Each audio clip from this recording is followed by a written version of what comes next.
Il y a des enfants que le monde traverse sans regarder. Ils marchent dans la poussière. Et personne ne se retourne. Lui s'appelait Sadio. Et son nom flottait dans le silence. Sadio est né pauvre. Dans une maison fatiguée.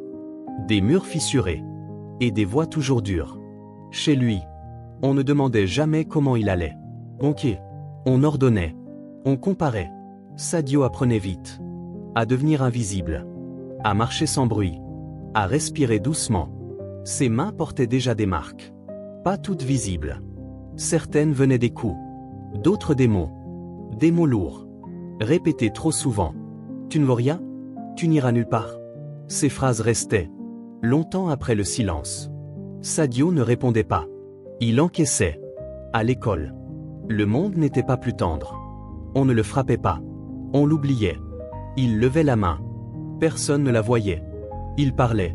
Sa voix disparaissait. Toujours au fond. Toujours à l'écart. Les autres rêvaient à voix haute. Sadio rêvait en silence. Il observait tout. Sans jamais être observé. Il voyait les fissures. Avant qu'elles ne s'ouvrent. Il sentait la pluie. Avant qu'elle ne tombe. Personne ne croyait en lui. Pas même lui. Il pensait que vivre. C'était supporter. Attendre. Que les jours passent. Puis un jour. Le ciel a changé. Pas brusquement. Mais dangereusement. Le fleuve semblait inquiet. Plus haut que d'habitude. Les adultes discutaient. Sans écouter vraiment. Certains minimisaient. D'autres riaient. Sadio regardait l'eau. Longtemps. Il sentait une tension. Quelque chose d'anormal. La nuit est tombée. Trop vite. La pluie est arrivée. Violente. Incessante. Sans pause. Le fleuve a débordé. En silence. Puis tout s'est emballé. L'eau dans les maisons. L'eau dans les rues. Les cris. La panique. Des enfants coincés. Des anciens piégés. La peur avait une odeur. Froide et métallique. Sadio était là. Pieds nus dans l'eau. Tremblant. Mais immobile. Sa famille fuyait. Sans lui. Encore une fois. Mais Sadio ne bougeait pas. Parce qu'il savait. Depuis des années. Il observait le fleuve. Ses montées lentes. Ses détours cachés. Il connaissait un ancien passage. Presque effacé. Un canal oublié. Bouché par le temps. Personne n'y croyait. Personne ne l'utilisait. Sadio oui. Il a crié. Une fois. Puis encore. Plus fort. Mais personne n'écoutait. Alors il a couru. Sous la pluie. Contre le courant. Ses mains ont saigné. Ses jambes ont brûlé. Il a creusé. Avec ses doigts. Il a déplacé les pierres. Une par une. La boue résistait. L'eau poussait. Puis soudain.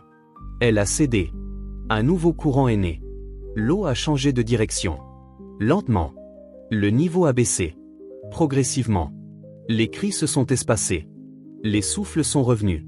Quand les adultes sont arrivés. Sadio était à genoux. Épuisé. Couvert de boue. Le village était debout. Le silence est tombé. Différent. Les regards ont changé. Pour la première fois. On voyait Sadio. Vraiment. Personne ne parlait. Par respect. Sadio ne souriait pas. Il respirait. C'était suffisant. Le monde n'a pas changé. Ce jour-là. Mais quelque chose s'est ouvert. On a compris. Trop tard peut-être. Que celui qu'on écrase. Voit parfois plus loin. Que celui qu'on ignore. Entend mieux. Et que parfois. La solution. Se cache. Dans les mains. De celui. Qu'on n'a jamais regardé. Sadio est rentré chez lui. Fatigué. Les murs étaient les mêmes. Mais moins lourds. Il marchait droit. Pour la première fois. Parce qu'il savait maintenant. Il comptait. Et cette vérité. Plus personne. Ne pouvait la lui enlever.